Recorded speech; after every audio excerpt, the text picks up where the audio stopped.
Yan, pagdating ng Pasko at Bagong Taon, may mga NBA players din na bumibisita dito sa ating lugar, dito sa Pilipinas. Gaya na lang nito, nina LeBron James, Kevin Durant, and Stephen Curry.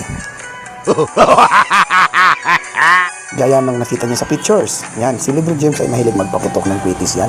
Yan, dyan si Kevin Durant at Stephen Curry na sumusuporta sa kanya. Yan, tingnan niyo, ang saya pa nila, di ba? Gaya dito sa putos na to, nakumbinsi ni na LeBron James na kasamahin niya si Brody, pati sila Ja Morant, Victorine Banyama ay sumama rin sa selebrasyon ng Pasko dito sa Pilipinas. Ayan, andyan sina Austin Reeves, Luka Doncic.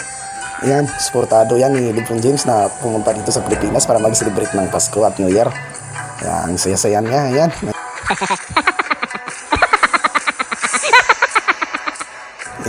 Yan dito sa susunod na putos, yan, sumama na dyan si Stephen Curry, Draymond Green, at si Dillon Brooks. Yan, ang saya-saya nila na nag-celebrate ng Bagong Taon at Pasko dito sa Pilipinas. Yan, yung mga tropang mga balbahutog. Yan, ang saya-saya nila, di ba? Yan, tingnan niyo.